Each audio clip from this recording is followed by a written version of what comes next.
आप देख रहे हैं केवल सच। माननीय नीतीश कुमार जी का तो डर खत्म करें। नीतीश जी को कहें कि बिहार के जनता से खुल करके मिलें। ये क्या है कि 1 महीना पहले प्रश्न पूछो, प्रश्न नीतीश जी को पता रहता है, उसमें से जो पसंद आता है फिर उस प्रश्न के आदमी को बुलाया जाता है। यह क्या मजाक है। जनता दरबार में एक साधारण मंत्री भी, जो बेचारे को दिक्कत होती है, आता है जनता दरबार में, मंत्री उसको दुख दूर करता है, लेकिन नीतीश कुमार जी की इतनी भी हैसियत नहीं है कि आम जनता से मिल सके। आज तक एक भी व्यक्ति नहीं है जो नीतीश जी के दरबार में बाहर खड़ा हो गया हो कि हमको नीतीश जी से मिला दीजिए और नीतीश जी ने मिलाया हो। वह उन्हीं से मिलते हैं जो उनके सचिवालय में पहले अपना कारण बताता है, कारण बताने के बाद उससे एसडीओ मिलता है, एसडीओ अपने खर्चे से उसको भेजता है, फिर यहाँ पे उसको खाना खिलाया जाता है कि भाई कहीं नीतीश जी के सामने डर के कुछ बोल मत देना। इतना डरा हुआ मुख्यमंत्री हिंदुस्तान में कहीं नहीं है। जिस मुख्यमंत्री को अपने प्रदेश की जनता से मिलने में डर लगता हो, वह दूसरी क्या बात करेगा।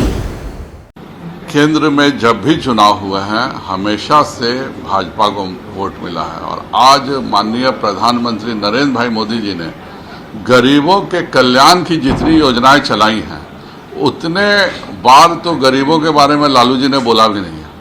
और इसलिए सारे गरीब इस देश में प्रधानमंत्री नरेंद्र भाई मोदी जी के साथ हैं।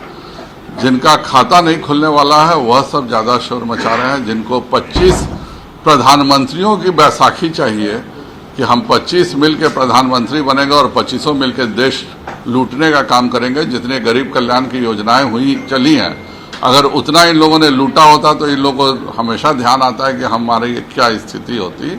और इसीलिए ये सब चिंतित हैं कि क्यों पूरे केंद्र सरकार की राशि गरीबों के कल्याण में जा रही है। गरीब और सारी जनता नरेंद्र मोदी जी के साथ है। हरियाणा में सभी लोग मिल रहे हैं, सीएम में बिहार के उद्धव ठाकरे हैं, तेजस्वी भी हैं, क्या लगता है? सभी अपना गपशप करेंगे, मिलेंगे।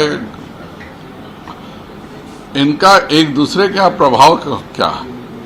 नीतीश जी के यहाँ अखिलेश यादव जी के कहने से, या शरद पवार के कहने से, या के चंद्रशेखर राव के कहने से बिहार में कौन सा वोट मिल जाना है, या तेलंगाना में के चंद्रशेखर राव के यहाँ नीतीश जी मिल ही जाए तो नीतीश कुमार जी कौन सा एक वोट जोड़ देंगे।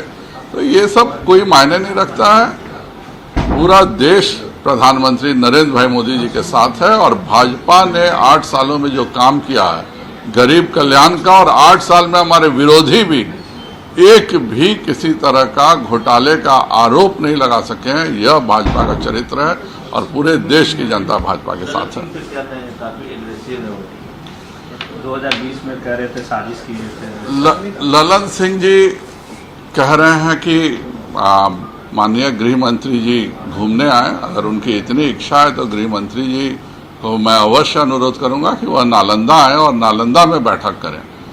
जहां तक यहाँ पे निर्भीकता की बात है, तो पहले माननीय नीतीश कुमार जी स्वयं तो निर्भीक बने। अपने जनता दरबार में पहले एक चिट्ठी भरिए, अगर उनका आपका प्रश्न पसंद आएगा तब आपको सरकारी खर्चे से जनता दरबार में बुलाया जाएगा।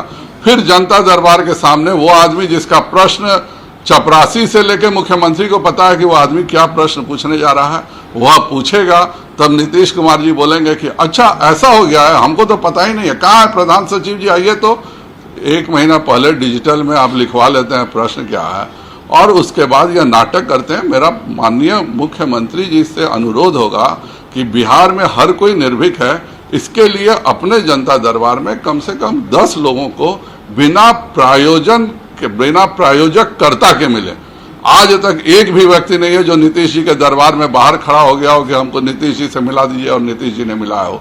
वह उन्हीं से मिलते हैं जो उनके सचिवालय में पहले अपना कारण बताता है, कारण बताने के बाद उससे एसडीओ मिलता है, एसडीओ अपने खर्चे से उसको भेजता है, फिर यहाँ पे उसको खाना खिलाया जाता है कि भाई कहीं नीतीश जी के सामने डर के कुछ बोल मत देना। इतना डरा हुआ मुख्यमंत्री हिंदुस्तान में कहीं नहीं है। जिस मुख्यमंत्री को अपने प्रदेश की जनता से मिलने में डर लगता हो, वह दूसरी क्या बात करेगा। पहले ललन सिंह जी प्रधान अपने माननीय नीतीश कुमार जी का तो डर खत्म करें। नीतीश जी को कहें कि बिहार के जनता से खुल करके मिलें। ये क्या है कि एक महीना पहले प्रश्न पूछो, प्रश्न नीतीश जी को पता रहता है, उसमें से जो पसंद आता है फिर उस प्रश्न के आदमी को बुलाया जाता है। यह क्या मजाक है? जनता दरबार में एक साधारण मंत्री भी, जो बेचारे को दिक्कत होती है, आता है जनता दरबार में, मंत्री उसको दुख दूर करता है, लेकिन नीतीश कुमार जी की इतनी भी हैसियत नहीं है कि आम जनता से मिल सके। 12 जुलाई की जो रैली थी मोदी जी की, वो PFI के टारगेट पे थी, ये बात जांच में सामने आई है। हमें उस समय सूचना मिली थी और इसीलिए उसी दिन देवघर में माननीय प्रधानमंत्री जी का इतना बड़ा रोड शो हुआ था, लेकिन यहाँ पर उस समय नीतीश जी हम लोग के साथ थे और नीतीश जी ने कहा कि आप लोग रोड शो मत कराइए, दिक्कत हो सकती है, और वैसे इनपुट्स सुबह मिले थे, इसीलिए हम लोगों ने किसी को भी अनुरोध नहीं किया कि जाकर के वहाँ बाहर खड़े रहें, और अगर कि बाहर में रोड पे किसी ने खड़ा नहीं हुआ तो उससे यह साजिश सफल नहीं हो सकी। नहीं तो बिहार PFI का सभी प्रकार के आतंकवादियों का गढ़ हो चुका है। हिंदुस्तान में कहीं भी कोई टेरर मॉड्यूल निकलता है तो उसकी जड़ें बिहार में मिलती हैं, और मैं पहले ही से कह रहा था कि इसमें जो ये गठबंधन टूटा है, इसमें सरकार के बड़े अफसरों का हाथ है, जिनको यह लगा कि यह PFI के इस तरह के लोगों को अगर हम भाजपा के साथ रहेंगे तो शरण नहीं दे सकेंगे, और इन्हीं तरह